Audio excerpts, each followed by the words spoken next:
Shalom, salam sejahtera, sahabat jalan yang lurus. Selamat berjumpa kembali di channel ini. Saya berharap dan selalu berdoa semoga sahabat semua tetap dalam keadaan baik, dalam keadaan sehat, dan pastinya tetap di dalam perlindungan Tuhan. Saya juga mengucapkan banyak terima kasih kepada semua sahabat yang selalu setia untuk meluangkan waktu menonton video-video di channel ini dan juga terus mendukung perkembangan channel ini dengan mengklik tombol subscribe, like, komen, dan juga share kepada teman-teman yang lain supaya teman-teman yang lain juga boleh mendapatkan informasi seputar iman kekristenan. Kiranya Tuhan Yesus memberkati kita semua.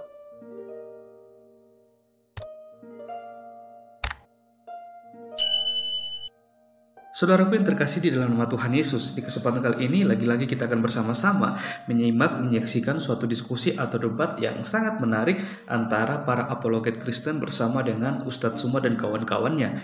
Dan topik yang akan mereka bahas, yang akan menjadi bahan perdebatan mereka di hari ini berkaitan dengan pelayanan dari Rasul Paulus sendiri, yang dimana Ustadz Suma ini sudah dengan begitu leluasa melontarkan tuduhan-tuduhan liar terhadap Rasul Paulus yang mengatakan bahwa Rasul Paulus merupakan seorang nabi palsu, bahkan seorang nabi yang disembah oleh orang Kristen, dan juga pengajaran-pengajarannya itu semuanya bertentangan dengan apa yang diajarkan oleh Yesus Kristus dan juga yang diajarkan dalam kitab Taurat. Maka dari itu kita akan melihat bagaimana para apologet Kristen akan membantah setiap tuduhan liar dan argumentasi dari seorang Ustadz Suma yang kacau balau bisa dikatakan karena dia tidak memiliki pemahaman yang baik dan benar terhadap kebenaran atau terhadap siapa sebenarnya Rasul Paulus itu. Maka dari itu tanpa berlama-lama, mari langsung kita simak videonya. Selamat menyaksikan, Tuhan Yesus memberkati. Setiap penjawab Kristen itu ditentukan oleh saya yang menentukan sebelum pertanyaan dilempar kepada pihak penjawab. Oke.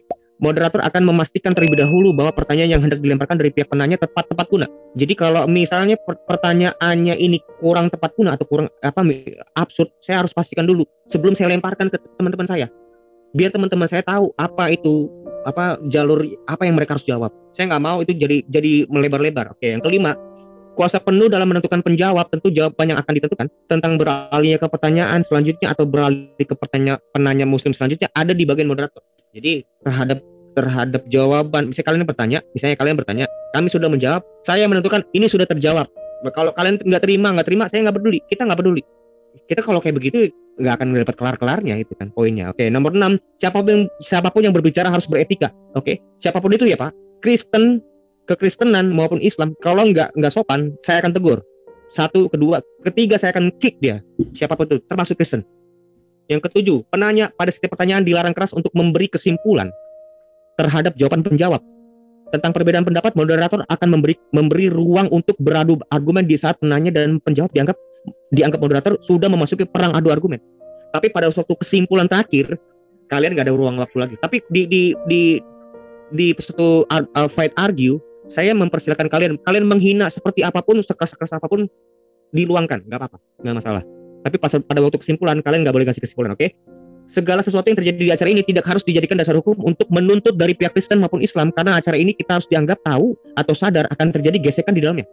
Ya, jadi saya nggak mau acara ini jadi batu sandungan terhadap pihak-pihak tertentu untuk jadi dia masuk ke masalah hukum. Saya nggak mau itu. Itu paling penting. Oke. Channel-channel Kristen di pihak kami yaitu FIC Official Channel, Martel Channel, Kanuru Channel atau Kanuru, Teolog Kontekstual, RBN Indonesia, Friends Talking Channel, Domba Kecil Channel, Kitos Apology Channel, dan channel Kristen lainnya. Kira-kira seperti itu mungkin Pak. Kian Santang, silakan. Oke, terima kasih banyak. Assalamualaikum warahmatullahi wabarakatuh. Wassalatu wassalamu ala asyrofil anbiya'i wal mursalin ala sayyidina Muhammad. Terima kasih banyak atas ruang waktu dan sambutannya Bang Aderion, pemaparan yang begitu bagus ya. Biar kita semuanya tertib dan tidak ada hujatan-hujatan ya. Saya mohon seperti itu. Oke, saya langsung aja ya. Buat channel Muslim akan disiarkan langsung oleh Ucok Tebas, Akang Setia TV, Kata Pengantar, Priun Selayar Command Center, Uniripa Mau, Pendeta Abednego, Pejuang Islam, dan lain-lain ya. Mungkin nanti akan saya sebutkan satu lagi ya. Nah, untuk penanya penanya dari Muslim, silakan raise hand dulu biar saya bisa tertib absennya satu persatu. Tolong raise hand dulu buat penanya Muslim yang mau bertanya. Ya, ada Uniripa. Terus selanjutnya silakan. Ya, nanti kita nggak absen lagi ya.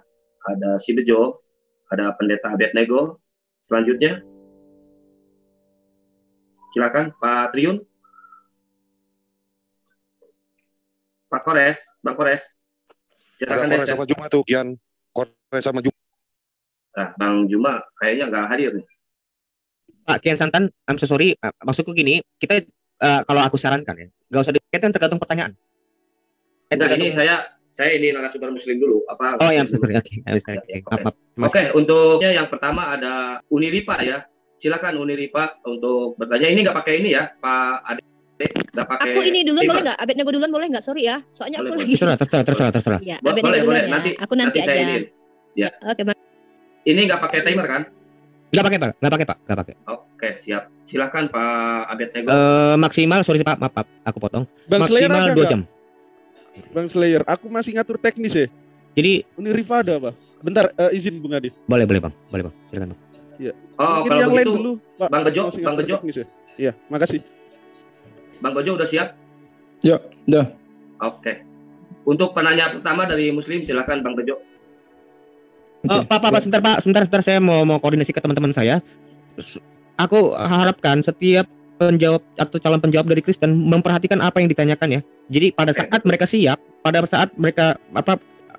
siap untuk menjawab raise hand, saya akan tunjuk itu randomly, Oke, silakan Pak.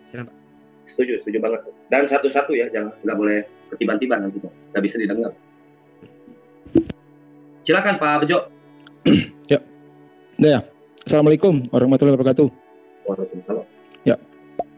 Jadi gini, saya bertanya begini. Di dalam Lukas 12 ayat 10, ya kan, dikatakan begini, setiap orang yang mengatakan sesuatu melawan anak manusia, ia akan diampuni. Tetapi barang siapa menghujat Roh Kudus, ia tidak akan diampuni. Pertanyaan saya adalah, kenapa menghujat Roh Kudus itu dosanya tidak diampuni? Oke, siap. Terima kasih. Saya sudah mendapat inti dari pertanyaannya menurut Lukas 12 ayat 10. Perhatikan ya, penjawab Kristen. Menurut Lukas 12:10, kenapa setiap orang yang menghujat Roh Kudus tidak diampuni? Saya bermohon raise hand dari seluruh orang Kristen. Maksudnya, oke, penanya. Aku lihat dulu ya, Pak. Maaf ya. Ini gimana caranya ya? Oke, mungkin dari Pak Pak Cleo. Pak Cleo di sini aku lihat. Pak Cleo, silakan Pak Cleo. Pak Cleo, I'm sorry. Udah ya? Udah bisa jawab ya? Ya. Oke, silakan Pak. Oke, makasih. Kalau dikatakan bahwa menghujat Roh Kudus tidak dapat diampuni karena Roh Kudus itu adalah penolong yang terakhir. Tidak ada lagi yang dapat memberi kesaksian tentang anak manusia itu. Roh Kudus itulah yang terakhir yang diberikan Allah kepada manusia. Sehingga tidak ada seorang pun yang dapat diinsafkan selain daripada Roh Kudus itu. Jadi menolak Roh Kudus artinya menolak keselamatan. Itu aja. Jadi Roh Kudus lah yang memberikan kesaksian. Tidak ada selain Roh Kudus, tidak ada lagi kesaksian yang diberikan kepada anak. Aku kesimpulkan ya Pak. Boleh kalau salah kesimpulanku. Jadi karena Roh Kudus, karena jawabannya begini Pak ya. Pak yang penanya Islam. Karena Roh Kudus itu adalah penolong terakhir. Itu jawabannya. Ya. Jadi silakan ditangkapin. Karena itu adalah penolong terakhir. Silakan Pak. Oke. Yesus itu ketika dihujat itu tidak membuat orang mati. Tetapi dalam Kisah Rasul 5 ayat 9, ya kan, peristiwa Ananias dan Safira, ketika mereka mencobai Roh Tuhan, mereka mati. Perbedaannya di mana? Oke, saya simpulkan ya. Yesus ketika dihujat tidak membuat orang mati, tapi ketika di ayat tertentu, di ayat berapa? Di ayat berapa Pak? Boleh kalau Kisah Rasul 5 ayat 9. Kisah Rasul 5 ayat 9 itu Ya, nggak membuat mati. Ya, kan itu banyak. Dari 1 sampai 11 itu kan menceritakan Ananias dan Safira. I know it. Oke, silakan Pak Cleo. Ini paling pasti Pak Cleo. Silakan Pak Cleo. Pak Cleo udah bisa di unmute Pak Kaisar? Pak Kaisar? Halo. Nanti sejati dulu. Ini Pak Presiden udah. Enggak, bentar dulu. Saya nentuin. Oke, Pak Cleo boleh silakan jawabin. Iya, tadi sudah jelaskan bahwa menghujat Roh Kudus itu tidak dapat diampuni. Sebab kata-kata yang menentang anak manusia, orang bisa salah paham tentang siapa Mesias itu. Sampai sekarang orang Israel masih berbantah-bantahan, tidak mengakui Yesus itu Mesias. Mereka masih diberikan kesempatan. Tetapi menyangkal kesaksian Roh Kudus, ya, menolak itu tidak akan diampuni. Ya, jadi dia mati pun nggak akan diselamatkan. Itu yang dimaksudkan tidak akan diampuni sampai kehidupan berikutnya. Gitu. Oke, saya mau tanya sama Pak Cleo, kenapa harus Mesias? Kenapa harus Mesias? Karena mereka nggak mengakui, terus tiba-tiba sebentar, kenapa Pak Derio yang bertanya? Loh begini Pak, bukan, saya mau make sure-kan jawaban dari Pak Cleo ini biar kalian mengerti. Nanti saya lemparkan jawaban dia. Karena kan ini kan pertanyaan dia kan perlu dipertanyakan lagi. Gitu loh, tentang Mesias. Gini loh Pak, sorry ya. Karena pertanyaan jawaban dia ini panjang loh. Saya tahu persis, jawaban dia itu panjang. Saya mau penjelasan dia. Kenapa Mesias itu penting sekali, Pak? Nah, silakan Pak Cleo. Iya, kalau kita berbicara Mesias, orang Yahudi tentu percaya Mesias, tetapi Mesias yang seperti apa? Nah, inilah yang tidak dapat dipahami atau diterima oleh akal sehat manusia. Maka diperlukanlah pertolongan oleh Roh Kudus itu. Dialah yang menerangkan, menjelaskan tentang seluruh isi kitab suci tentang Mesias itu. Bahkan good point. Jadi Roh Kudus lah yang menentukan siapa yang Mesias yang tepat. Dasar kitabnya ada nggak Pak? Ini sorry ya Pak ya, sebelum aku lemparkan ke Islam, biar kita lemparkan jawabannya itu mereka tuh tahu apa yang mereka jawab. Aku sebelumnya ke Bapak dulu, silakan Pak. Mesias seperti apa yang dimaksud? Mesias seperti apa? Tunggu.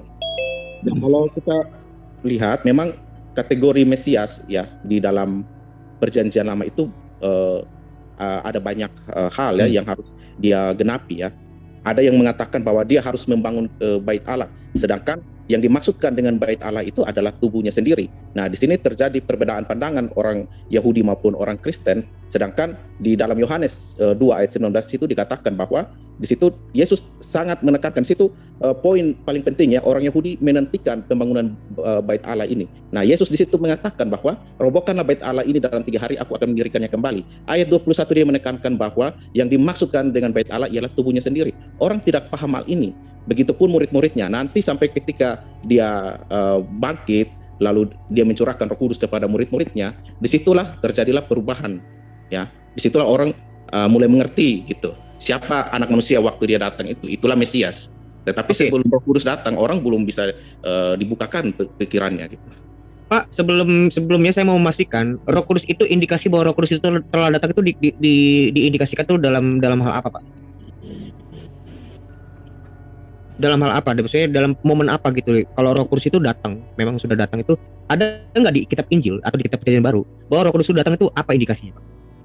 Iya, kalau di Kisah Para Rasul itu kan jelas bahwa di situ ketika murid-murid berkumpul, di situ terjadi sesuatu yang sangat luar biasa ya, di mana murid-murid berbicara dalam berbagai bahasa, dipenuhi oleh Roh Kudus gitu. Jadi kalau kita lihat ya, spiritnya pun ini berbalik dengan apa yang ada di saya agak melebar sedikit ya, apa yang ada di Menara Babel. Jadi begini, ini yang saya mau Pak, jangan ke Menara Babel dulu. I'm so sorry, maaf Pak. Ya, jangan terlalu lebar. Poinnya begini, baik. Spirit yang ada di loteng Yerusalem itu adalah memberitakan Injil keluar. Nah, ini sama halnya ketika Tuhan membuat perjanjian antara Adam dan Nuh. Jadi harus bersebar ke bangsa gitu. Jadi tidak boleh tinggal di Yerusalem gitu. Itu spirit pemberitaan Injil. Kembali ke penanya aja dulu. Gimana? Iya Pak. Sebentar dulu Pak. Bentar. Saya mau nyimpulin dulu sebelum dia nyimpulin apa jawaban dari teman saya. Dari rekan Kristen. Berarti kenapa Roh Kudus itu menjadi penolong terakhir bukan yang lain? Coba jawab dulu dengan singkat. Kenapa harus itu? Apa yang mau diberitakan sama Roh Kudus itu? Silakan Pak. Sama siapa dijawabnya Pak? Iya Pak Cleo. I'm so sorry. Maaf salah aku. Pak Cleo, kenapa harus itu Roh Kudus? Pak Cleo? Halo. Pak Cleo di mute, coba di unmute dulu. Gimana Pak? Udah kebuka, itu udah kebuka tadi. Iya, maaf, sorry Pak. Gimana Bang Ade? Ulangi lagi, sorry. Oke. Jadi kenapa harus Roh Kudus yang memberitakan bukan Roh Kudus? Kenapa harus dia yang memberitakan? Itu pertanyaan mereka. Ya, karena Roh Kudus itulah roh kebenaran. Tidak ada roh yang sama seperti dia. Di dalam Roh Kudus tidak ada dusta gitu. Itu pun yang sama dituliskan di dalam 1 Yohanes 5 ayat 5 sampai 7. dusta. Jadi apa yang disaksikan tentang anak manusia itu benar adanya. Baik. Aku Yohanes 5 ayat 5 sampai 7. Ya, Oke, good. Oke, saya mau ngelempar ke saudara penanya. Gimana kira-kira tanggapannya? Silakan, Pak. Gini loh, tadi tuh pertanyaan saya itu sudah jelas gitu loh. Ya toh, kenapa berbeda ketika Yesus itu dihujat, itu tidak terjadi namanya peristiwa penghukuman langsung. Tetapi ketika menghujat Roh Kudus itu langsung terjadi penghukuman langsung.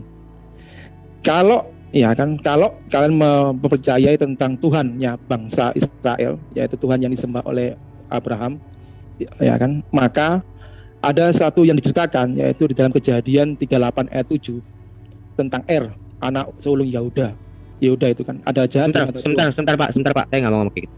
Kejadian 38 ayat 7 siapa yang mau share screen? Saya mau tahu, share screen. Ya, Kejadian 38 ayat 7. Boleh ini siapa yang share screen? Terima kasih ya sebelumnya. Ini bagus banget. Kejadian 38 ayat berapa, Pak? Ayat 7. Oke. Tetapi anak sulung Yehuda itu adalah jahat di mata Tuhan, maka Tuhan membunuh dia. Silakan.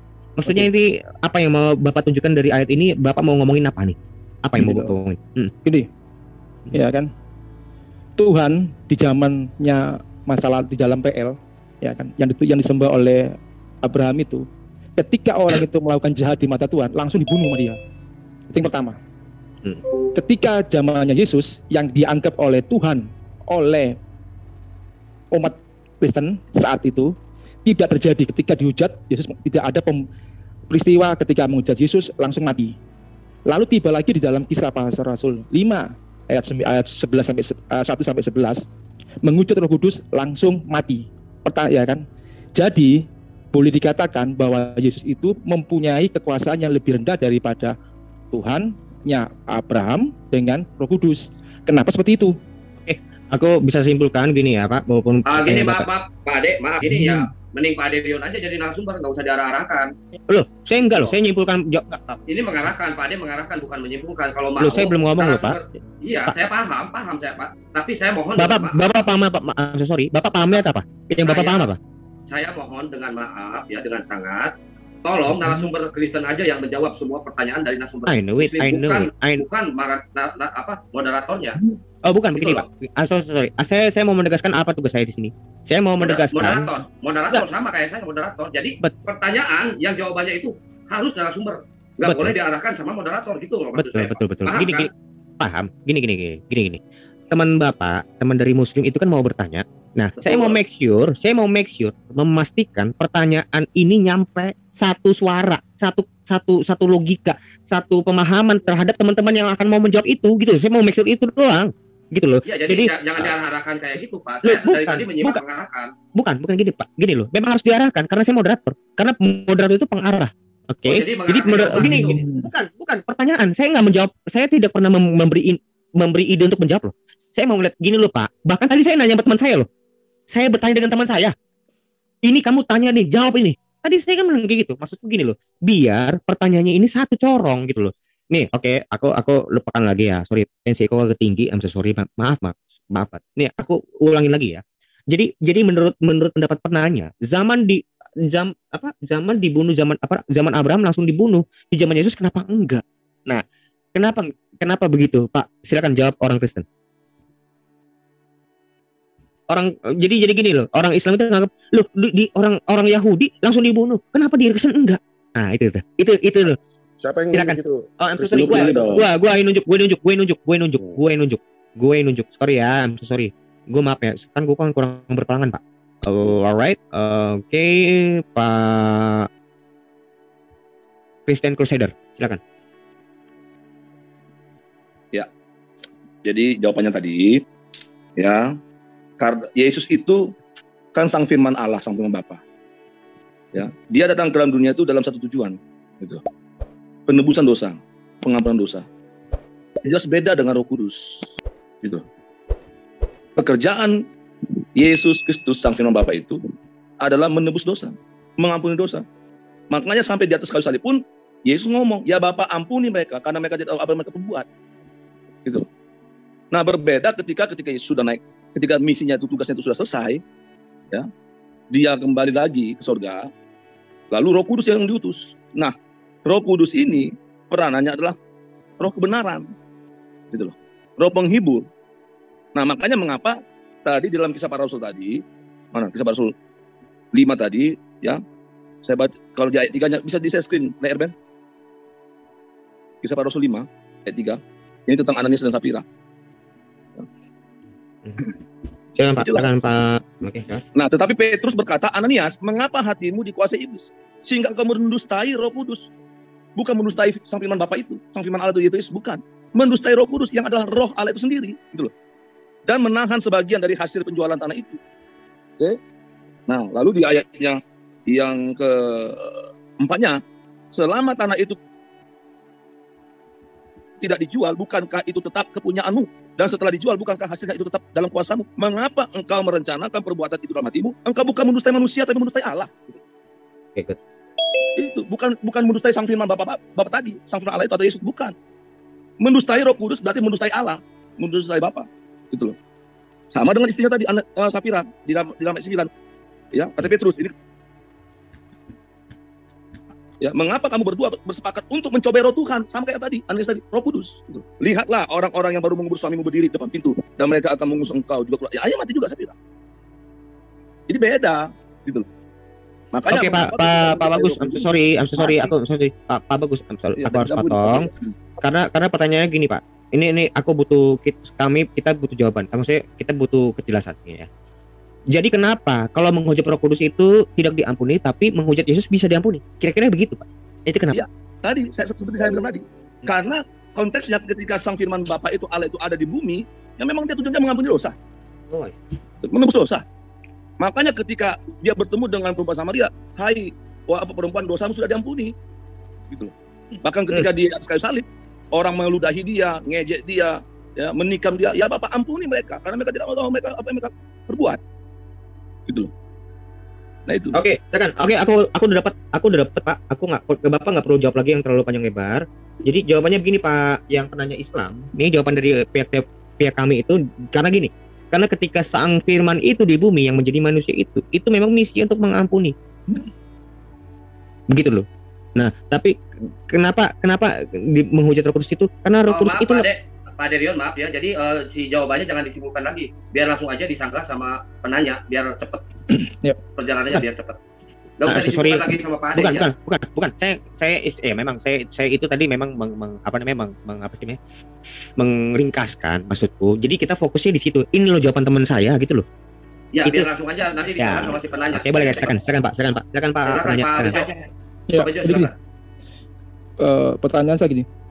Tuhannya Abraham, Yesus, dan Roh Kudus itu satu oknum atau 3 oknum? Sebentar.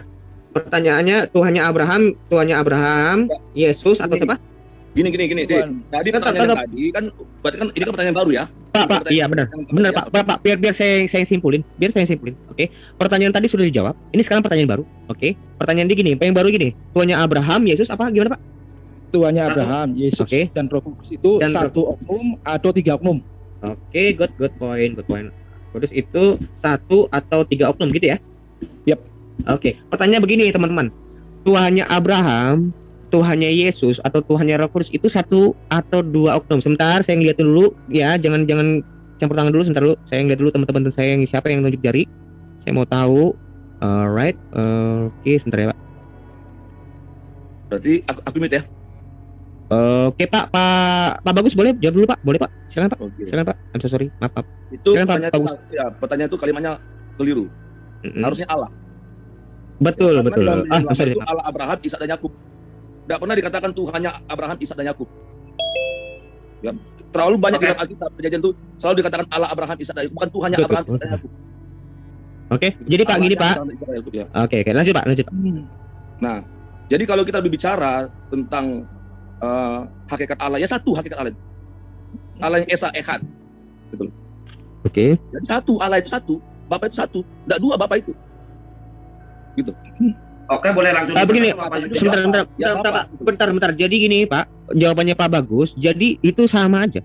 Itu jawabannya Pak Bagus. Mau itu Tuhannya Abraham, Tuhannya Yesus, dalam tanda kutip itu Allah sebenarnya kan. Itu kan tadi kan ada koreksi dari Pak Bagus ya. Itu sebenarnya kata Tuhan dan Allah itu memang dari kami itu berbeda Pak. Dan itu butuh pembahasan tersendiri gitu ya. Ini saya paham persis.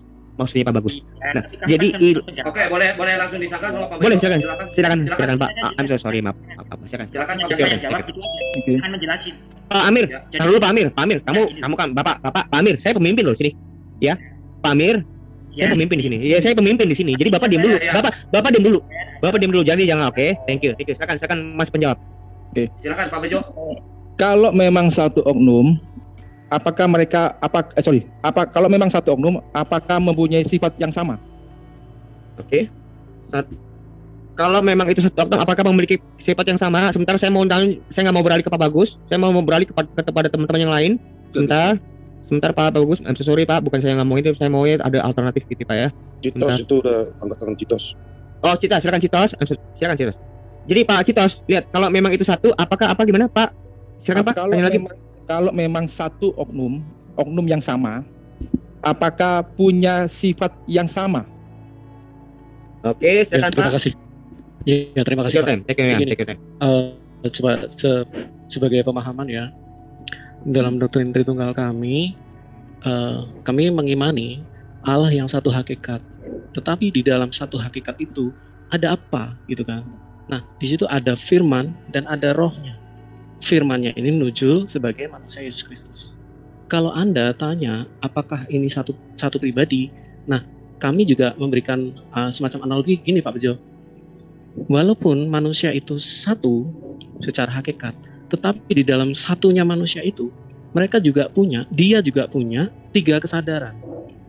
Kita punya tubuh, kita punya logos atau pikiran, dan kita punya ruh. Nah, ketiganya itu ya adalah satu hakikat manusia. Karena kenapa kok bisa Tritunggal manusia kok bisa muncul? Karena berasal dari patternnya Allah. Patternnya Allah itu Tritunggal. Pak.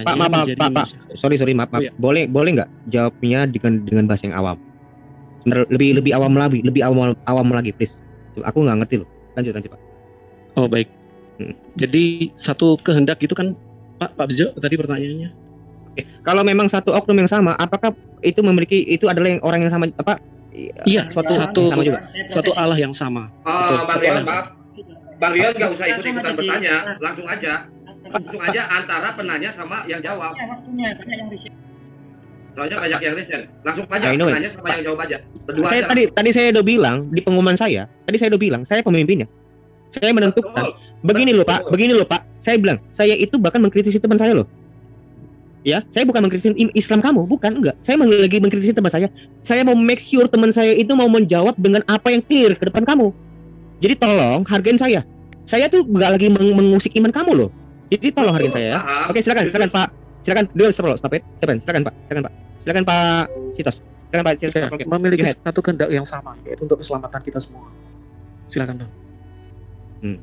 Oke. Jadi saya simpulkan langsung ya Pak. Ini jangan terlalu lama-lama nih kayak begini-gini ya. Jadi menurut teman saya itu kalau memang kalau memang satu oknum, jadi jawabannya itu adalah satu hakikat. Jawabannya satu hakikat antara firman Allah dan rohnya itu adalah satu hakikat. Itu dibedakan dengan manusia. Kalaupun ada analoginya itu berhubungan dengan tubuh, jiwa dan rohnya ini seperti itulah. Apakah kita bisa dipisahkan? Nah, kira-kira seperti itu. Jawaban Pak. Silakan tanggapannya silakan. Oke, sudah? Ya, silakan Pak. Oke, jadi gini. Saya nggak tahu. Gini. Jadi gini, Elohim Abraham dalam Kejadian 38 ayat 7, kamu jahat dihukum mati. Kisah Rasul 5 ayat 1 sampai 11, kamu mencobai roh Tuhan, dihukum mati. Sorry, kejadian apa? Abraham kejadian berapa Pak? 8 ayat? Kejadian 38 ayat 7. Oke, silakan Pak. Maaf, sorry Pak. Ya kan? Lanjut. Menghina, berbuat jahat di mata Elohimnya Abraham, langsung dibunuh. Ya kan? Kisah Rasul 5 ayat 1 sampai 11, mencobai roh Tuhan, langsung dibunuh.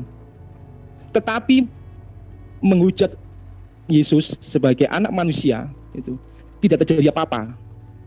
Artinya adalah bagaimana dikatakan tiga orang yang saya sebutkan tadi itu mempunyai satu pikiran. Sedangkan dalam hal ini aja mereka berbeda dalam cara penghukumannya. Tidak ada dosa. Kalau mereka disebut Tuhan. Oke, got it. I got the point. Oke, Elohim di Abraham kejadian 38 ayat 7 berbuat jahat langsung dibunuh. Oke, di KPR juga seperti itu. kok menghujat Roh Kudus nggak langsung dibunuh? Nah, sekarang saya mau Pak Citos masih boleh? Oke, silakan Pak. Ya, terima kasih Bang. Jadi seperti ini Bang, itu ada dalam kedaulatan Tuhan ya Bang. Ada orang-orang yang memang saat itu dihakimi oleh Tuhan. Ada juga orang yang saat itu dibiarkan oleh Tuhan. Sama seperti kita saat ini kita berdosa, Tuhan juga bisa hakimi saat itu juga. Misalnya Tuhan datangkan satu hal untuk menegur kita, itu hak Tuhan. Ada juga saat dimana Tuhan membiarkan kita sampai nanti kita sadar. Terima kasih. Oke, jadi pertanyaannya kita jawabannya gini Pak. Memang itu adalah kedaulatan Tuhan. Oke, Bang Rion nggak usah dijawab lagi Bang Rion. Jadi 2 kali jawaban kalau gitu. Ya, diulangi waktunya. Nggak usah diulang-ulang lagi. Oke, saya ke penanya selanjutnya aja dari Muslim ya. Bang silakan. Banyak ya. Kali ini ada. Sebentar. Pihak penanya boleh di-unmute. Pihak penanya boleh di-unmute. I'm so sorry. Pak ini boleh di-unmute.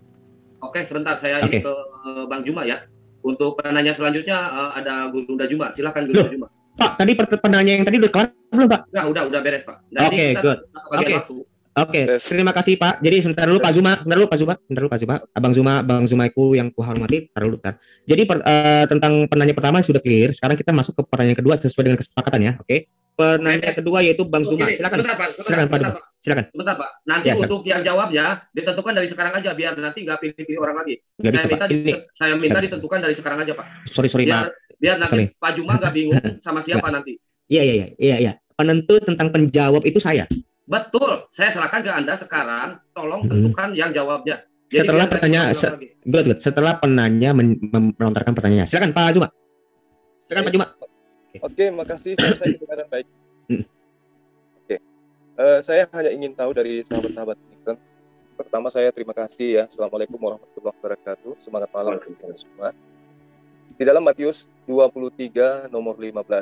Di situ diterangkan, celakalah kamu hai ahli Taurat dan orang-orang Farisi, hai orang-orang munafik, sebab kamu mengarungi lautan dan menjelajahi daratan untuk mentobatkan orang ya, menjadi penganut agamamu, dan sesudah ia bertobat kamu menjadikan dia orang neraka yang 2 kali lebih jahat daripada kamu. Pertanyaan saya, siapa oknum yang dimaksud?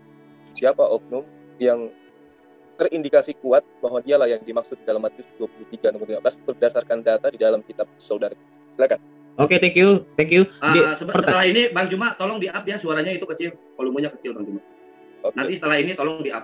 Oke, silakan Pak Adirion. Oke, thank you. Jadi pertanyaannya begini, pertanyaan dari Bang Zuma yang cukup ringkas ini adalah ini merujuk kepada Matius 23:15. Celakalah orang Farisi. Pertanyaannya begini, apa maksudku? Kalian boleh baca sendiri apa itu Matius 23:15. Pertanyaannya Bang Zuma, siapa oknum Farisi ini? Siapa oknum Farisi ini yang dimaksud di Matius 23:15? Silakan. Sebentar, saya mau tunjukkan. Kasih Sejati kayaknya, Kasih Sejati. Oke, silakan Pak Kasih Sejati. Silakan Pak Kasih Sejati. Pak Kasih Sejati, ini aku bisa unmute nggak? Gimana Pak?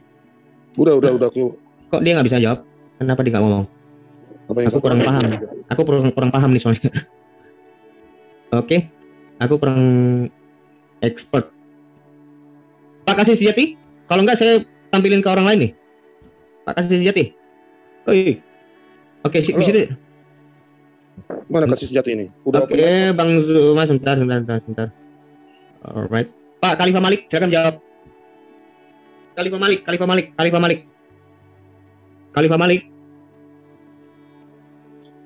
coba. Tolong di unmute. Oke, dia nggak mau. Oke.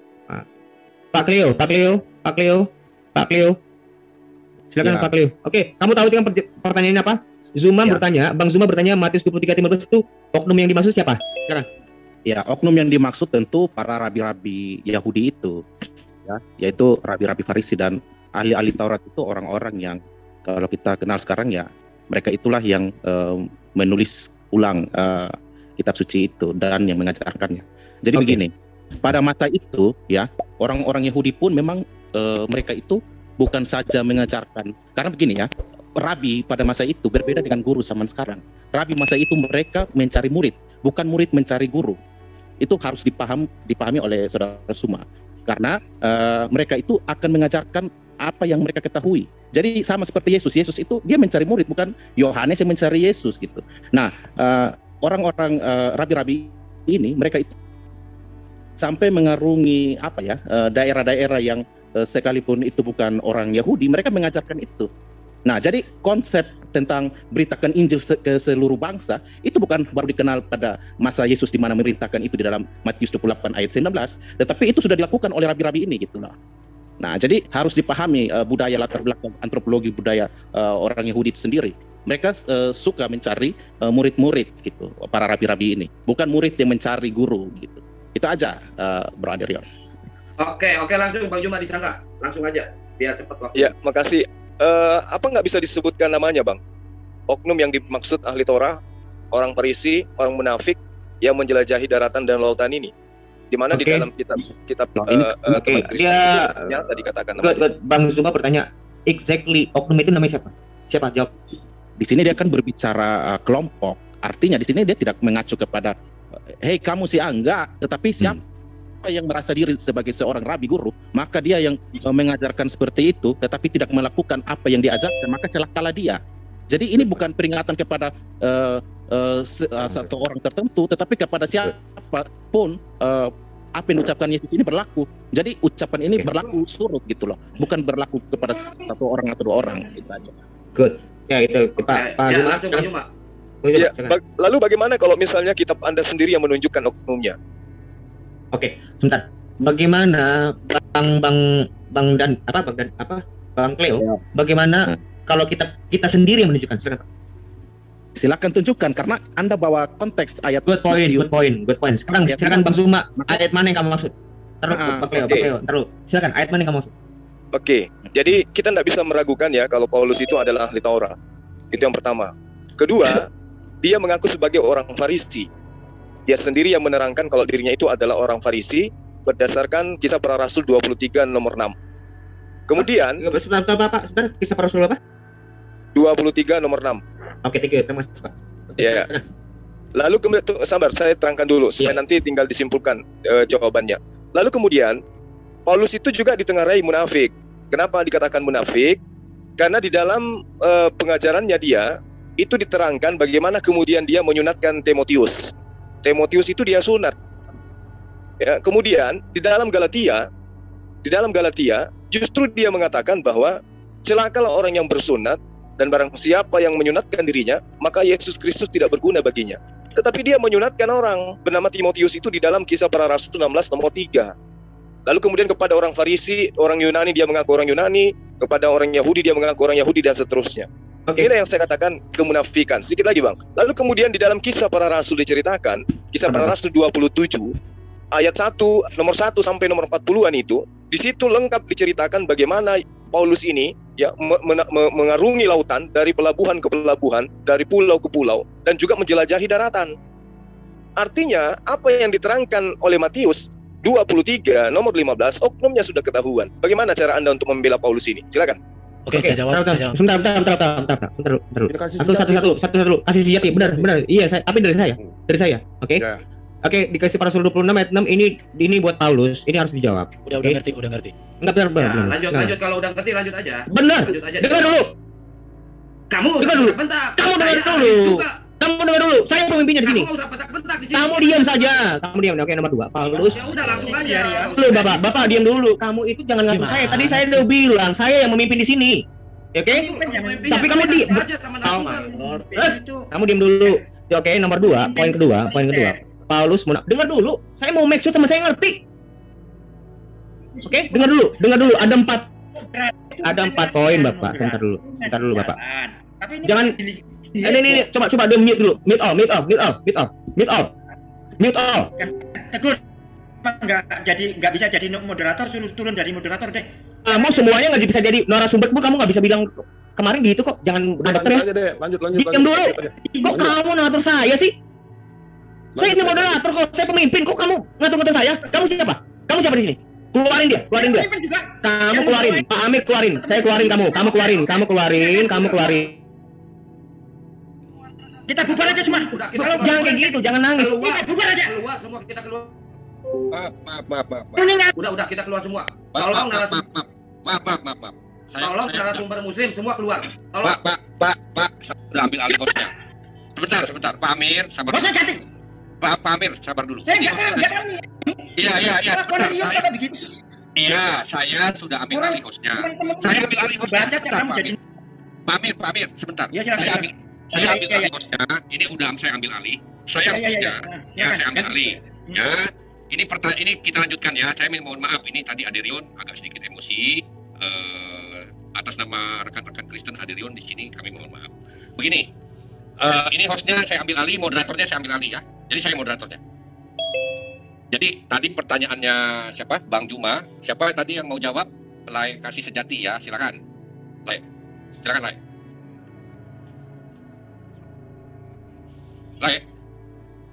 Mbak Kasih Sejati. Mbak Kasih Sejati. Mic-nya udah saya buka. Halo. Yang lain aja dulu Pak, lagi nggak srek. Oke. Kita Sapolojet, silakan. Iya, terima kasih atas pertanyaannya Bang Suma. Jadi kalau saya boleh pahami isi hati Bang Suma ya. Jadi ketika Yesus mengatakan orang Farisi, kemudian orang munafik, nah itu Abang merefer langsung ke Rasul Paulus, iya kan? Nah, oke, saya mau jawab bagaimana, mohon maaf, tafsir yang Anda kemas, yang ada dalam pikiran Anda, ini keliru metodenya, Bang. Kenapa? Ketika kita menafsir, pertama kita harus tahu konteksnya terlebih dahulu. Nah, pada waktu itu Yesus sedang bicara dengan siapa? Ingat, Alkitab itu tidak diturunkan kepada kita. Alkitab itu dibicarakan pada waktu itu. Nah, kita ini punya jarak 2000 tahun dengan perkataan Yesus. Itulah kenapa kita harus tahu konteks yang terjadi pada waktu itu. Saya berikan sedikit sejarahnya. Kenapa orang Farisi itu disebut oleh Yesus menjelajah lautan? Pada waktu itu ada 3 sekte besar ya. Yang pertama Saduki, kemudian Farisi, kemudian juga ada beberapa Eseni, kemudian Kristen. Nah, Saduki ini adalah golongan yang menguasai bait Allah atau golongan orang-orang kaya. Sementara Farisi ini nggak punya tempat di sana. Yang dia lakukan apa? Dia mulai menggali ceruk orang-orang masyarakat menengah ke bawah. Nah, termasuk dia juga melakukan tindakan seperti melangkah keluar pulau dan lain sebagainya untuk mencari pengikut, gitu. Jadi orang Saduki dia sudah nyaman, dia sudah golongan atas gitu kan, yang dia menguasai bait Allah bukan Farisi. Itulah kenapa Farisi itu mencari di situ. Nah, orang Farisi yang mana? Ya memang orang-orang Farisi, karena di situ Abang bisa lihat bahwa tulisannya itu jamak. Celakalah kamu, hai ahli-ahli Taurat dan orang-orang Farisi. Lah, Paulus ini langsung dikonfirmasi oleh Yesus, oleh para rasulnya. Bagaimana mungkin dikatakan Paulus adalah orang yang dimaksudkan Yesus ini? Terima kasih. Ya, silakan lanjut Pak Jumat. Silakan, lanjut. Apapun narasi yang sahabat saya susun, kalau data kemudian tersaji dengan valid, ini bukan lagi tafsir, tapi ini pengakuan dari Paulus itu sendiri. Contoh misalnya ketika dia mengatakan di dalam Filipi, tetapi tidak mengapa, sebab bagaimanapun juga Kristus diberitakan baik dengan maksud palsu atau dengan jujur, tentang hal itu aku bersukacita, dan aku akan tetap bersukacita. Tolong ditelaah lagi itu perkataannya. Lalu kemudian di dalam Kisah Para Rasul 13 nomor 13, di situ nyata diterangkan bagaimana kemudian Paulus dan kawan-kawannya meninggalkan Pafos dan berlayar ke Perga Pamfilia. Artinya bahwa memang dia kerjaannya itu adalah berlayar dan juga mengarungi daratan, menjelajahi daratan. Lalu kemudian di terjemahan lama diterangkan Markus meninggalkan dia, tapi di terjemahan baru dikatakan Yohanes meninggalkan dia. Jadi gini, kalau kemudian di dalam 23 nomor 15 ini sudah nyata diterangkan, celakalah kamu, hai ahli-ahli Taurat. Lalu kemudian oknumnya disamar-samarkan, sementara ada oknum yang sudah terang benderang mengaku sendiri, ya, nyata sebagai orang Farisi, kemudian kemunafikannya juga dinyatakan dengan valid di dalam pengajarannya. Itu sangat luar biasa. Coba kalau misalnya Anda menjadi Timotius disunat oleh dia. Lalu kemudian setelah disunat dia mengumumkan di dalam suratnya di Galatia 5 itu, barang siapa yang menyunatkan dirinya, maka Yesus Kristus tidak berguna baginya. Ini kayak mana perasaan Timotius digituin? Disunat, lalu kemudian diumumkan melalui surat bahwa yang bersunat Yesus Kristus tidak berguna baginya. Ini kemunafikan. Ya, di dalam Galatia 5 nomor 2 itu jelas sekali bagaimana Paulus menghakimi orang-orang yang bersunat bahwa Yesus Kristus tidak berguna bagi mereka, sementara orang-orang yang tidak bersunat ini mengejar untuk menjadi pengikut Yesus. Nah, di dalam Kisah Para Rasul 23 nomor 6, Paulus mengatakan, hai saudara-saudaraku, aku adalah orang Farisi. Lebih lengkapnya lagi baca Kisah Para Rasul 27. Bagaimana kemudian cerita Paulus itu, kisah sejarahnya dia mengarungi lautan, dari pelabuhan ke pelabuhan, dari daratan ke daratan, kena terhadap ini. Nah, kalau misalnya sahabat saya mengatakan, oh itu bukan Paulus, lalu siapa? Anda mengatakan banyak. Iya, banyaknya itu siapa? Anda mencari yang banyak, yang tidak jelas, sementara terpampang di hadapan mata sudah jelas. Yang mengutuk Taurat, Paulus. Yang mengajarkan mengatakan Yesus itu adalah inkarnasi Tuhan, Paulus. Yang mengajarkan untuk kemudian membatalkan ketetapan Tuhan kepada Bani Israel, Paulus. Yang mengajarkan menyembah anak Maria, Paulus. Yang mengajak kalian untuk kemudian mengaku sebagai pengikut tapi penyembah, Paulus. Nah, kalau tidak ada orang lain yang mengarungi lautan, Anda hanya mengatakan banyak orang tapi tidak ada oknumnya. Lalu kenapa yang sudah terang kayak begini? Anda katakan bukan Paulus. Itulah makanya Yesus menerangkan dalam Matius 23 nomor 15, orang yang dicelakakan masuk neraka oleh oknum munafik ini 2 kali lebih jahat daripada sang penyesat itu. Kenapa? Karena sudah nyata-nyata penyesatnya siapa, masih juga disembunyikan. Ya, jadi Matius 23 nomor 15 ini nyata malam ini kita buktikan kebenarannya. Demikian dari saya, silakan teman-teman yang lain untuk lanjut pertanyaan. Makasih. Oke, terima kasih banyak Bang Juma. Oke, gimana Pak siapa tadi? Boleh saya jawab lagi, Bang? Permisi. Sebentar. Pauli, silakan Pauli. Ya, ini kan disimpulkan ya, jadi perlu ditanggapi ya, karena seperti tadi dikatakan tidak boleh menyimpulkan gitu. Bro Cito silakan, mau jawab lagi silakan. Iya, terima kasih sebelumnya Pak Oli dan Bang Suma. Terima kasih atas pertanyaan Bang Suma, luar biasa, saya hargai. Jadi sebelumnya kalau saya boleh sarankan untuk bisa memahami keimanan kami dan memahami Bible, bacalah satu konteks penuh ya Bang ya, dan teman-teman Muslim dimanapun teman-teman berada. Jadi ketika saya berkali-kali menyampaikan, ketika kita salah mencuplik, itu berpotensi kedepannya juga salah. Nah, dalam hermeneutik ya, nah, mungkin teman-teman kita bisa belajar bersama hermeneutik itu apa? Ilmu tafsir. Nah, dalam hermeneutik itu ada konteks dekat, ada juga konteks jauh. Nah, konteks dekat itu lihat dong ayat di atasnya. Lihat dong beberapa ayat di atasnya, atau lihat dong beberapa pasal sebelumnya. Urutan konteks itu seperti apa? Nah, ketika kita baca Matius 23, kita akan temukan bahwa Yesus berkata seperti ini. Jadi ini konteks Yesus mengatakan seperti itu. Ahli-ahli Taurat dan orang-orang Farisi telah menduduki kursi Musa. Nah, jadi Yesus menerangkan dengan jelas siapa yang dimaksud tadi. Bahwa mereka sudah menduduki kursi Musa. Sementara Paulus tidak menduduki kursi Musa. Gitu. Dan yang terutama, Paulus itu dikonfirmasi oleh rasul-rasul yang lain. Barnabas mengkonfirmasi, para soko guru jemaat mengkonfirmasi, bahkan mereka mengutus Rasul Paulus. Rasul Petrus mengkonfirmasi di dalam surat 1 Petrus bahwa Allah memberikan hikmat kepada Paulus. Kemudian di dalam penglihatan Yesus, di dalam penglihatan Paulus juga bertemu Yesus secara pribadi di dalam penglihatan yang dia alami. Artinya wahyu itu datang langsung juga dari Yesus, juga melalui Ananias. Ananias juga dikatakan mendapat wahyu dari Yesus untuk mengurapi Paulus atau berdoa untuk Paulus, dan bahkan dia akan diutus untuk bangsa-bangsa lain. Perihal kenapa dia menyunatkan dan untuk yang lain tidak menyunatkan, tentu kita bisa pahami ya dari sisi pada waktu itu. Kenapa? Karena kekristenan ini kita bicara mengenai goyim ya Bang, bangsa goyim. Bahkan ada teman Yahudi yang mengatakan seperti ini, kalau kamu berusaha melakukan hukum Taurat, kamu harus dibunuh karena kamu goyim. Kalau tidak salah kurang lebih seperti itu. Nah, Tuhan mengutus Paulus sebagai rasul bagi bangsa-bangsa lain. Itulah kenapa mereka tidak di bawah Torah.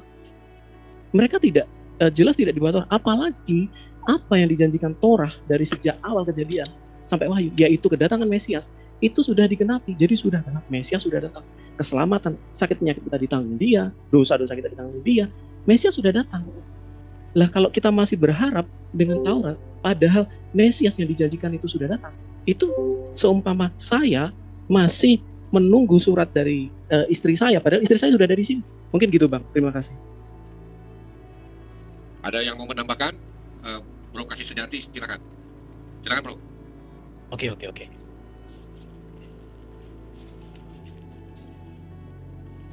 Jadi yang disampaikan Bro Juma tadi itu namanya tafsir exegesi. Jadi kebenaran di dalam otak, maka dicomot ayat Alkitab untuk mendukung yang di otak.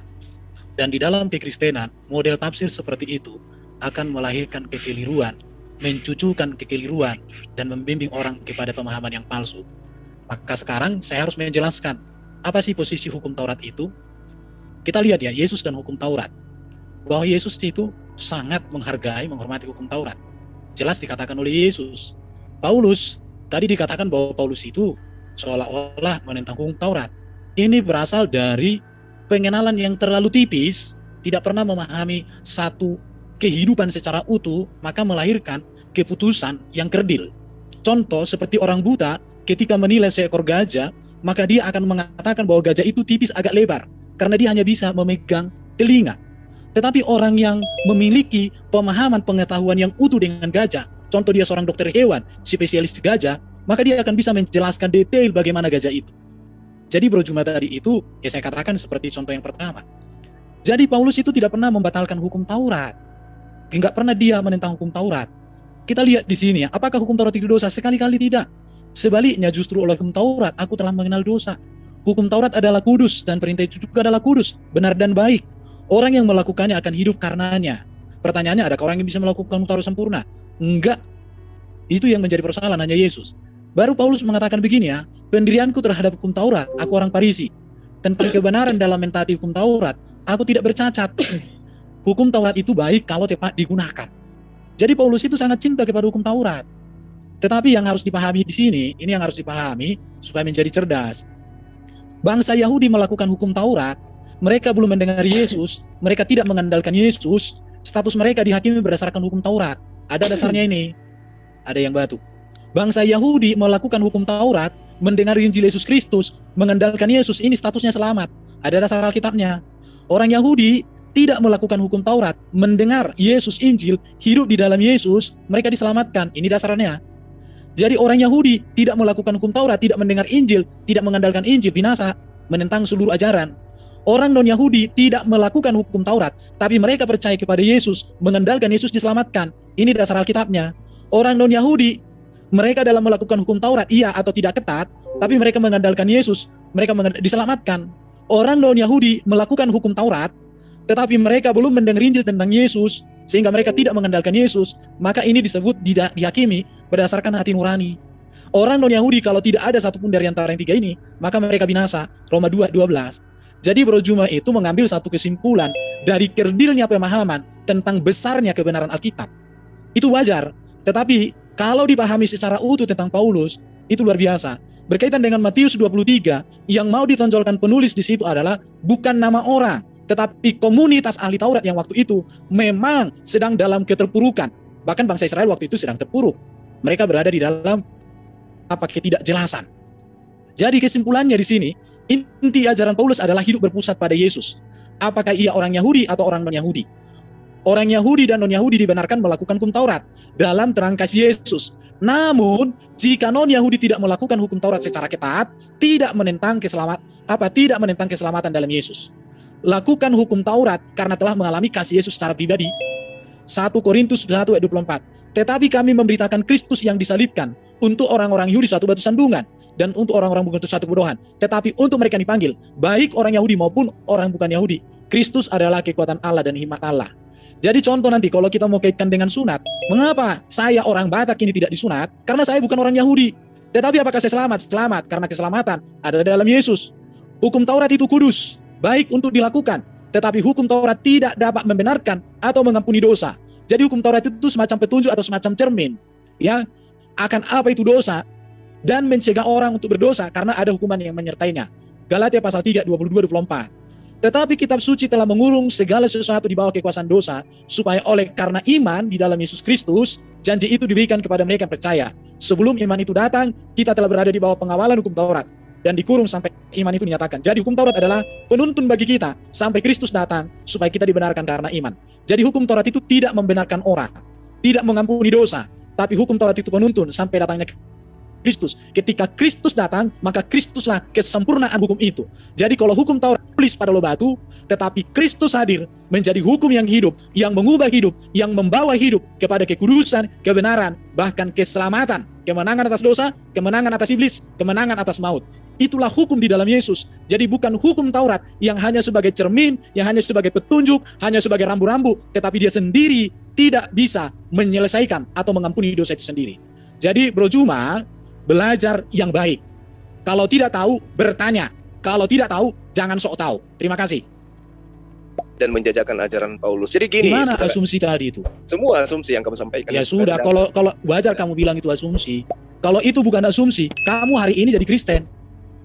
Sekarang begini, tunjukkan aja siapa oknum yang menjelajahi daratan dan juga mengarungi lautan. dan itu orang munafik, dan itu orang Farisi, dan itu ahli kitab. Gak usah ngambang, Anda kan belajar, masa nggak bisa? Sekarang saya akan membimbingmu memahami artinya konteks. Lebay. Matius 23 itu perkataan Yesus. Pada saat, dengarkan baik-baik, dengarkan, tenang, duduk di boncengan, kalau nggak ada rem nanti saya injak remnya. Dengarkan bro ya. Tapi Paulus, dengar. Paulus bertobat setelah Yesus terangkat ke langit, ke surga. Jadi, kalaupun mau katakan Paulus ataupun orang lain, itu tidak masalah. Kenapa saya katakan begitu? Karena Paulus kemudian bertobat.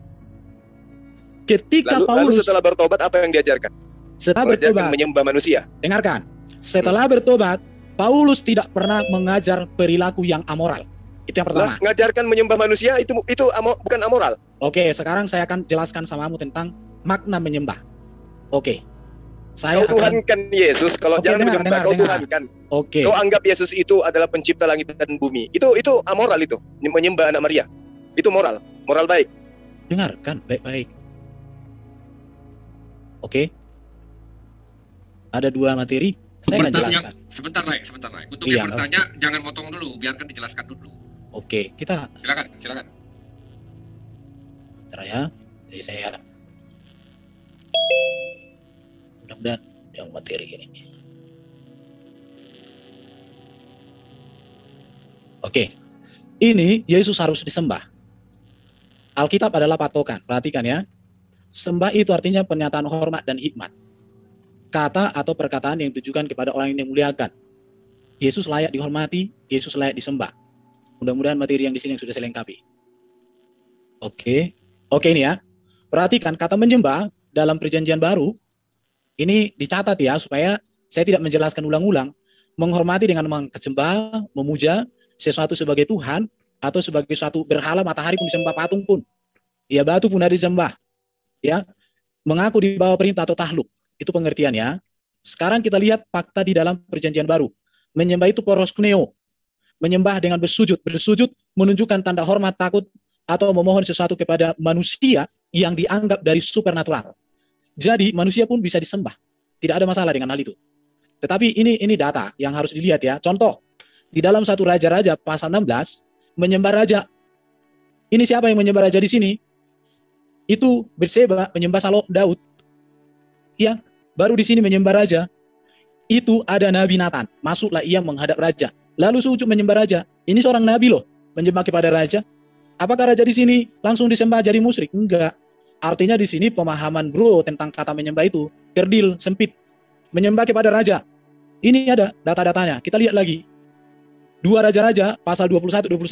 Berhala-berhala yang disembah oleh ayahnya, berhala disembah. Oke, Kejadian 24, menyembah Tuhan. Jadi dari 3 contoh ini, berhala disembah, raja disembah, Allah disembah. Pertanyaannya, Yesus mengapa disembah? Ya karena dia raja segala raja, dia firman Allah. Tidak ada masalah dengan hal itu. Orang saudara muslim sujud ke arah batu hitam, kita nggak protes kok. Nggak ada. Jadi kata menyembah itu penyembah kepada Yesus, bahkan di dalam PB itu menyembah kepada iblis juga ada, menyembah kepada Allah yang benar ada, menyembah binatang juga ada, menyembah patung ada, menyembah Petrus juga ada, menyembah roh jahat ada. Jadi kata menyembah itu harus dipahami pada konteks. Lihat ini bro, alasan mengapa Yesus disembah. Orang Majus menyembah Yesus sebagai Mesias Raja. Orang Kusta menyembah Yesus sebagai Tuhan Kurios. Dan dia disembuhkan. Tidak ada masalah.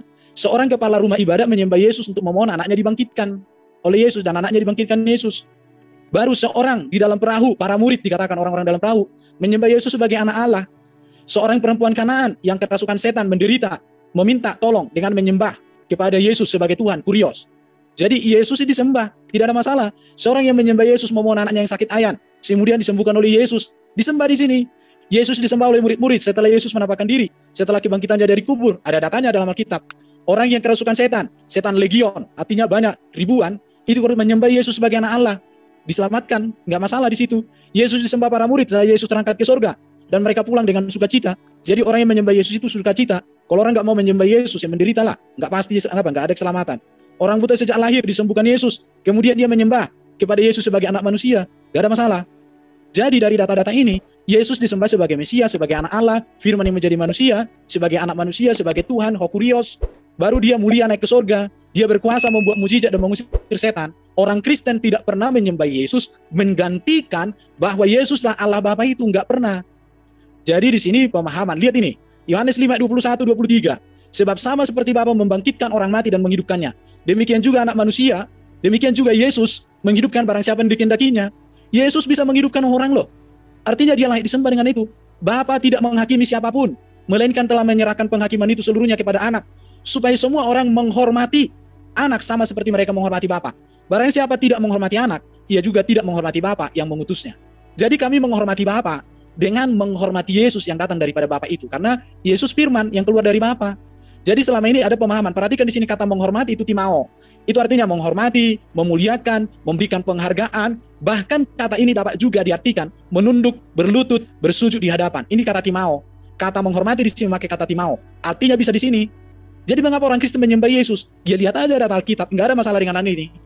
Itu bagus. Oke. Sebentar, belum selesai. Lebar. Ya harus panjang. Enggak kena. Terlalu panjang. Sebentar. Selesaikan. Nanti kamu bisa perdalam. Ini kepada aku. Layak kasih sejati, mendingan kesimpulannya langsung coba. Oke, kepada aku telah diberikan segala kuasa di surga dan di bumi. Yesus memiliki kuasa di surga dan di bumi, serta Yesus senantiasa berkuasa menyertai orang percaya sampai di zaman. Layak, bahkan sangat layak disembah. Gak ada persoalan dengan hal ini. Kita lihat lagi nih, Yesus datang nanti di hari zaman bersama para malaikat dengan kekuasaan dan kemuliaan. Jadi atas kuasa yang demikian, maka Yesus layak dan harus disembah. Pada akhir zaman Yesus datang dengan segala kekuasaan dan kemuliaan yang diberikan Allah kepadanya. Kehadiran Yesus untuk mengumpulkan orang pilihan Allah dari seluruh penjuru bumi. Sekarang, kalau sudah seagung ini pribadi Yesus, kalau orang mengatakan tidak layak disembah, sementara kalian menyembah orang atau memuja-muja orang yang levelnya jauh di bawah Yesus, menurut saya itu ada kesalahan berpikir di situ. Tapi itu urusan kalian lah. Ini datanya lagi. Allah sangat meninggikan Yesus. Artinya Yesus bukan Allah Bapa itu sendiri, bukan. Ya, dia adalah firman-Nya. Oke. Yang kamu bacakan itu surat-surat dari orang yang tidak dikenal oleh Yesus, ya, pahami. Bagi itu. Quran dengan Allahnya Anda, dengan Nabi Anda, enggak kenal Yesus juga. Kenapa Anda percaya? Jangan nyebrang ke Quran dong. Kan loh, kenapa? Iya sama aja. Anda jualan obat. Anda jualan obat. Oke. Sebentar. Ya, tapi juga kalau nggak mau ke Quran, jangan menyimpulkan dong. Ini kan Oke. Kristen. Kan begitu. Yang penanya juga nggak boleh menyimpulkan. Jadi saudara Erben membuktikan Matius 23 nomor 15 2 kali lebih jahat daripada orang yang menyeberangi lautan dan daratan, mengajarkan hal-hal yang tidak pernah diajarkan oleh Yesus. Anda menunjukkan si ini menyembah Yesus, si itu menyembah Yesus. Sayang sekali Yesus tidak pernah perintahkan itu. Sementara Yesus mengatakan, jika engkau mengasihi aku, engkau akan mengikuti perintahku. Sayangnya Yesus tidak pernah merintahkan menyembah dirinya. Jadi Anda Erben adalah pengikut orang-orang yang kerasukan roh Gideon, Gideon itu. Anda adalah pengikut orang Majusi. Anda adalah pengikut orang-orang yang menyembah Yesus. Yesus menyembah kepada Allah. Sayang sekali Anda bukan pengikutnya. Sudah ya, terima kasih. Jadi Matius 23 nomor 15 itu sudah nyata. Sebentar. Ini kok jadi nyimpulkan? Gimana tuh? Tadi udah saya tidak menemukan jawaban. Saya tidak menemukan jawaban. Hanya asumsi. Hanya asumsi saja. Saya jadi asumsi. Loh, Anda menyimpulkan. Di kitab Anda sudah nyata ada oknumnya yang menyeberangi lautan, menjelajahi daratan, mengaku orang Farisi, mengaku ahli kitab. Anda diam dulu, Pak. Saya moderator di sini. Anda diam dulu. Ya, sebentar, Kian Santang. Ini kebetulan ada Bang Alwi. Saya mau ngalihin dulu moderator. Kebetulan Bang Alwi udah naik. Ya, jadi moderator dialihkan dulu ke Bang Alwi. Udah. Saya ada keperluan. Ya silakan. Karena saya juga ada keperluan. Saya sebetulnya bukan moderator. Tetapi begini, tadi kan sudah dijelaskan panjang lebar sama dalilkan Kristen. Kenapa Paulus itu dianggap sesat, katanya mengajarkan menyembah Yesus. Tadi sudah diajarkan. Sudah dijelaskan sebelum Paulus itu sudah banyak orang menyembah Yesus. Lalu kenapa kok malah menyimpulkan kembali gitu loh? Jadi ini sampai subuh pun nggak selesai kalau kayak gini. Tadi kan sudah dibacakan ketentuannya. Anda tidak boleh menyimpulkan. Karena ini iman kami, Pak. Kalau iman Anda kami simpulkan juga Anda keberatan kan pasti kan? Kan begitu. Jadi konsisten dua arah dong, jangan satu arah gitu loh. Oke, boleh saya. Oke. Sebentar Pak Awi. Anda datang ya, sebentar. Oke, silakan. Ini karena saya bukan moderator sebetulnya. Tadi Aderion sinyalnya juga jelek, putus-putus, laptopnya mati. Ini saya kembalikan ke Aderion karena saya ada kegiatan. Bukan saya moderatornya. Ini mana Aderion tadi nih? Sebentar. Adek, bisa unmute? Iya, oke. Silakan. Aku nggak. Oke, thank you Pak. Thank you. Ya, Jadi sekarang ke depan, sebentar Pak Awi, sebentar. Saya tadi sudah ngomong di depan. Saya pemimpin di sini. Oke, saya yang memimpin di sini. Jadi tolong seluruhnya, mau Kristen mau Islam, tunduk sama saya. Peraturan yang saya mau sebut, tunduk. Oke. Saya nggak pernah menyimpulkan tentang agama Islam loh. Tadi tuh. Oke, silakan. Sekarang siapa pertanyaan selanjutnya? Oke, silakan Bang Juma. Sebentar, Bro Aderion. Saya harus silakan closing Juma. Saya harus tanggapi Bro Aderion. Tadi itu Bang. Bentar. Oke, saya terima kasih ya. Sebentar, Pak Zuma, taruh. Si Bang Eben, silakan Bang Eben. Sebentar dulu, biar saya bicara dulu kan. Kalau memang begini, Bang Juma tadi itu bukan menyimpulkan, dia cuma menanggapi apa yang disampaikan Pak Awi, saya bukan anak kecil. Pak Awi, saya bukan anak kecil. Bapak, kamu jangan kesimpulan kamu salah. Jadi, ya. Tadi jelas, Bapak diam dulu. Tadi jelas Bang Zuma itu. Tadi saya bicara. Sekarang kesempatan saya bicara. Nanti setelah saya selesai, baru ada foto Anda sangka kalau ada yang salah. Kan begitu aturannya. Kalau dua-duanya kita bicara, siapa yang didengar? Oke, silakan Bang Juma bikin closing statement atas tanya jawab tadi. Closing statement apaan? Dia udah buat kesimpulan. Sebentar dulu. Kamu kok jadi penentu sih? Saya mengatakan begini. Dengar dulu. Bahwa apa yang saya tanggapi dari penjelasan Erben, yaitu tadi dia menunjukkan orang-orang yang menyembah Yesus, sementara Yesus sendiri tidak pernah mencontohkan itu. Itu kan poinnya. Makanya saya katakan Matius 23 nomor 15 dikatakan di situ, yang menjadi korban daripada penganut ahli Torah yang menyeberangi lautan menjelajahi daratan itu 2 kali lebih jahat daripada dia. Nah itu saya buktikan malam ini. Silakan yang lain. Oke, saya tanggapi ya. Jadi beginilah hasilnya kalau orang tidak memahami konteks. Matius 23 yang dikutip oleh Juma, pada saat itu Paulus belum menjadi rasul dan Paulus belum pergi kemana-mana. Tetapi karena dia tidak memahami konteks dan kita kasih tahu pun konteksnya, ya namanya juga ya menurut saya gimana ya. Jadi saya ulangi sekali lagi sama Juma, kamu kan gurunda, masa kamu nggak paham bro? Di Matius 23 pada konteks itu Yesus masih di dunia, belum terangkat ke langit. Sedangkan Paulus itu baru menjadi rasul setelah Yesus terangkat ke langit. Jadi konteks ayat 23 tidak berkaitan dengan Paulus yang berjalan keliling. Karena Paulus ketika dia berjalan keliling adalah sebagai seorang yang mengabdi kepada Yesus. Tadi kamu katakan bahwa Paulus itu siapa yang Bapak. Tadi kamu katakan bahwa Paulus itu tidak mengajarkan ajaran Yesus. Saya heran melihat kamu. Kenapa heran? Tidak ada ajaran Yesus yang ditentang atau diselewengkan oleh Paulus. Baik dari segi etika tentang perkawinan, baik dari segi etika dan moral dalam membangun hubungan dengan orang. Tidak pernah Paulus satu kali pun mengajar orang untuk membenci, mengajar orang untuk membunuh, mengajar orang untuk memusuhi. Bahkan Paulus memberikan hidupnya sebagai kurban yang sempurna bagi misi untuk memberitakan Yesus sebagai pusat hidupnya. Bahkan Paulus mengatakan hidup adalah Kristus, mati adalah keuntungan, dan dia mati untuk memberitakan Yesus sebagai juru selamat. Jadi gini, kesimpulanmu yang sangat-sangat keliru itu berasal dari kekeliruanmu memahami Paulus, berasal dari kekeliruanmu memahami Yesus. Dan itu menegaskan kepada kami semua bahwa kamu memang tidak bisa dikasih tahu. Karena kalau kamu memang sudah tahu, maka kamu pasti menjadi Kristen. Jadi kamu menentang semua yang saya jelaskan itu menegaskan bahwa imanmu memang iman yang menentang ajaran yang suci yang kudus yang sudah diberikan oleh Yesus. Ajaran yang suci dan kudus yang diteruskan oleh Paulus sebagaimana tercatat di dalam Alkitab. Terima kasih penegasan tentang perbedaan ini. Haleluya. Terima kasih. Oke, sekarang saya ambil alih semua di sini. Oke, sekarang ke penanya selanjutnya. Oke, saya lagi bicara ya. Oke, karena panjang tadi penjelasan dari Bang Erben. Jadi saya mohon pertanggungjawaban dari Guru Najuma kenapa Nggak perlu Pak. Tadi beliau Pak Erben saya pemimpin Pak Erben. Maaf, sorry. Ini Pak Erben justru menanggapi pernyataannya. Terserah dia menanggapi menjawab. Nggak boleh. Kesempatan ke Muslim. Jangan Anda yang mengatur. Jangan Anda yang mengatur. Yang Muslim bicara. Memang enggak. Oke, satu menit. You got a minute. Come on. Sabar. Jadi, tolong jangan bicara. Sabar Guru. Biar saya saudara Erben ini. Diam dulu. Awi, dengar dulu. Bang Zuma silakan. Bang Zuma diam silakan. Ya. Biar saya ngatur dari Muslim yang bicara, bukan Anda. Diam. Oke, silakan Bang Zuma. Saudara Erben ini disaksikan. Diam dulu. Awi. Diam dulu. Kenapa kamu yang ngatur saya? Karena ini kami di sini. Saya bilang saya pemimpinnya. Saya yang ngatur Muslim bicara, bukan Anda. Loh, saya mempersilakan dia loh, bukan ngatur dia. Anda harusnya ngomong ke saya, begitu aturannya, Bro. Saya bilang silakan Bang Zuma. Ya, oke, silakan Bang Zuma. Bang Zuma, kamu jangan buat masalah baru, Bang. Tidak, saya tidak buat masalah baru, biar tertib. Bang, udah kamu diam aja. Bang Zuma, silakan. Bang Zuma, kamu diam dulu. Bang Zuma, silakan. Bang Zuma, silakan. Tolong tertibkan dulu moderator. Bang Zuma, silakan. Moderator tertib. Berarti kamu siapa? Kamu diam dulu. Bang Zuma, silakan. Ini kurang pas kalau begini ceritanya nih. Bang Suma silakan Bang Suma silakan. Tidak akan bicara kalau saya tidak biarkan. Di Muslim itu begitu. Biar kamu 100 kali kalau saya bilang Muslim jangan bicara, nggak akan ada bicara. Sama. Saya juga begitu. Emang kamu pikir saya nggak gitu? Biarkan Kamu diam dulu. Biarkan Bang Suma. Oke, itu dia saudaraku. Kita bersama-sama telah menyaksikan serta melihat bagaimana keberlangsungan debat atau diskusi antara para apologet Kristen bersama dengan Ustadz Suma dan kawan-kawannya.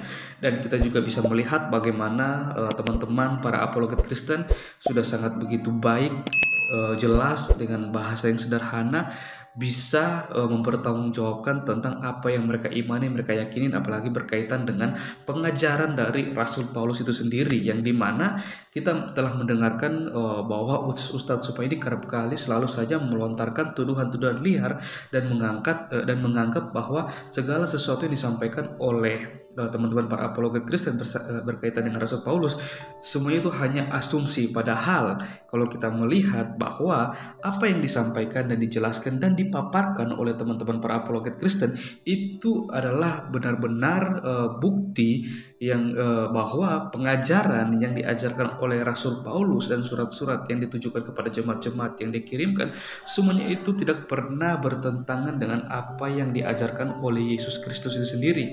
Bahkan apa yang dicatat dan dituliskan di dalam kitab Taurat itu pun dia tidak menentang akan hal itu. Karena apa? Karena di sini para apologet Kristen sudah sangat baik menjelaskan bagaimana hubungan Yesus Kristus dengan hukum Taurat, yang dimana Yesus Kristus ini merupakan penggenapan dari semua hukum. Dalam artian berarti semua hukum itu sudah ada di dalam Yesus Kristus yang mendamaikan, yang menghukum, bahkan menyelamatkan umat manusia dari kuasa dosa seperti itu. Dan hal yang itu juga yang diajarkan oleh Rasul Paulus sebelum dia menjadi seorang rasul.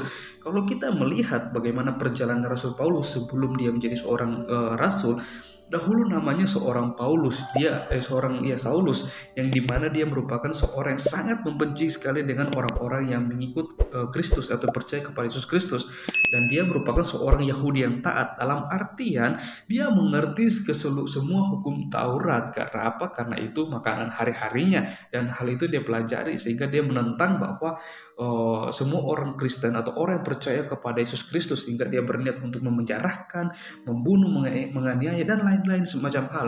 Ketika dia dalam suatu perjalanan akan menuju ke Damsyik untuk melakukan penganiayaan atau menangkap orang-orang percaya di sana, di saat itu juga dia berjumpa secara pribadi dengan Yesus Kristus, dan pada saat itu juga dia diangkat. Dan dia itu bukan diangkat, tapi saat itu juga dia mengalami perubahan, pertobatan yang sangat luar biasa, di mana ketika dia menjadi seorang yang percaya dan dia melihat langsung siapa Yesus yang dia aniaya itu, yang dia siksa, pada saat itu juga dia memutuskan untuk sungguh-sungguh beriman dan percaya kepada Yesus sebagai Tuhan dan Juru Selamat. Dan semua pengajaran yang diajarkan oleh Rasul Paulus tidak pernah bertentangan dengan apa yang diajarkan oleh Yesus Kristus selama dia hidup di dunia. Karena zaman dari Rasul Paulus ini ialah setelah Yesus naik ke surga. Hal inilah yang tidak dipahami dan dimengerti oleh seorang Ustadz Suma. Karena apa? Karena ya memang pada dasarnya Ustadz Suma ini ketika dia mempelajari sesuatu bukan tujuan untuk mencari kebenaran di dalamnya, di mana di dalamnya dia hanya mau mencari kesalahan, dan dia menjadikan hal itu untuk mengusik-musik serta menyerang iman Kristen. Kalau seandainya Ustadz Suma ini, kalau betul-betul dia seperti yang dikatakan oleh teman-teman apologet Kristen, dia seorang gurunda, seharusnya dia juga bisa secara baik mempelajari tentang kebenaran yang ada dalam Alkitab itu sendiri. Entah tujuannya untuk apa, tapi kalau tujuannya untuk mencari kebenaran, mencari tahu, bukan hanya untuk punya pemikiran untuk mencari kesalahan atau yang lain sebagainya, pasti Ustadz Suma sendiri akan mengerti dan memahami bagaimana pengajaran dan perjalanan Rasul Paulus ketika dia dipanggil menjadi seorang rasul, dan apakah pengajaran-pengajaran yang diajarkan oleh Rasul Paulus kepada jemaat-jemaat pada waktu itu semuanya itu bertentangan dengan apa yang diajarkan Yesus Kristus? Pastinya tidak. Ya, pastinya tidak. Coba kalau seandainya, bukan seandainya, tapi kalau Ustadz Suma mau baca semua tulisan-tulisan dari Rasul Paulus, apakah ada yang bertentangan? Tidak ada. Apakah bertentangan dengan apa yang dicatat atau dituliskan dalam hukum Taurat atau kitab Taurat? Pastinya tidak. Karena ya Dari sini kita sudah bisa melihat ketika seorang teman-teman para apologet Kristen sudah menjelaskan dengan sangat baik dengan materi-materi bahkan data-data yang itu sudah sangat bisa dibuktikan kebenarannya. Tapi kita bisa melihat bagaimana Ustadz Sumain tetap ngotot, dia tetap ngeyel, seakan-akan dia yang lebih tahu, dia yang lebih mengerti tentang isi Alkitab, dia yang lebih tahu siapa pribadi Rasul Paulus itu sendiri. Kenapa dia sangat bersikeras mengatakan bahwa kita sebagai orang Kristen penyembah ajaran Rasul Paulus. Bahkan Rasul Paulus atau Nabi Paulus kata si Suma, ini semua pengajarannya bertentangan dengan apa yang diajarkan oleh Yesus Kristus dan juga kitab Taurat seperti itu. Hal ini kan lucu, bagaimana seorang Suma yang dia tidak beriman kepada Alkitab itu sendiri, pastinya dia ketika membaca dan mempelajari bukan untuk mencari kebenaran, tapi hanya untuk mencari di mana yang salah ya, di mana ayat yang bisa dicomot dan ditafsir secara liar yang akan dijadikan untuk menyerang iman Kristen. Sehingga pada akhirnya kalau kita mengikuti diskusi ini, kita bisa melihat bagaimana secara tidak langsung Ustadz Suma ini sudah tidak bisa berbuat apa-apa hanya karena ada teman-temannya di dalam, sehingga bisa menolong dia supaya dia tidak merasa sedang lagi diserang atau sudah sedang kebingungan untuk menghadapi setiap pernyataan-pernyataan atau argumentasi yang dibawakan dari teman-teman atau yang dipaparkan dari teman-teman para apologet Kristen. Ya, itu dia teman-teman fakta yang terjadi dalam ruang debat atau diskusi. Kita hanya bisa berdoa kepada Tuhan supaya setiap kebenaran yang dibawakan dan disampaikan oleh teman-teman para apologet Kristen semuanya itu boleh tertanam dalam hati pikiran mereka, bahkan jatuh di tanah yang subur sehingga kebenaran itu bisa bertumbuh dan berbuah dan menghasilkan buah yang lebat, dan mereka bisa melihat dan mengambil keputusan untuk percaya kepada Yesus Kristus sebagai satu-satunya Tuhan dan Juru Selamat dalam kehidupan mereka, seperti apa yang diajarkan oleh Rasul Paulus sendiri, supaya semua umat yang bertemu dengan dia, yang dia ajar, yang dia beritakan firman, supaya mereka mengenal pribadi Yesus yang adalah Tuhan dan Juru Selamat bagi semua umat manusia tanpa terkecuali. Tapi hanya orang yang percaya kepada dialah yang akan memperoleh kehidupan yang kekal. Oke teman-teman, kita berdoa supaya dimanapun teman-teman para apologet Kristen ini berada, supaya mereka terus dipakai Tuhan secara luar biasa untuk menjadi berkat, saksi, untuk membukakan setiap kebenaran, supaya melalui hal ini banyak jiwa yang boleh dimenangkan untuk kemuliaan nama Tuhan. Oke, sekian video dari saya di hari ini. Sampai berjumpa di video-video saya yang selanjutnya, dan Tuhan Yesus memberkati kita semua.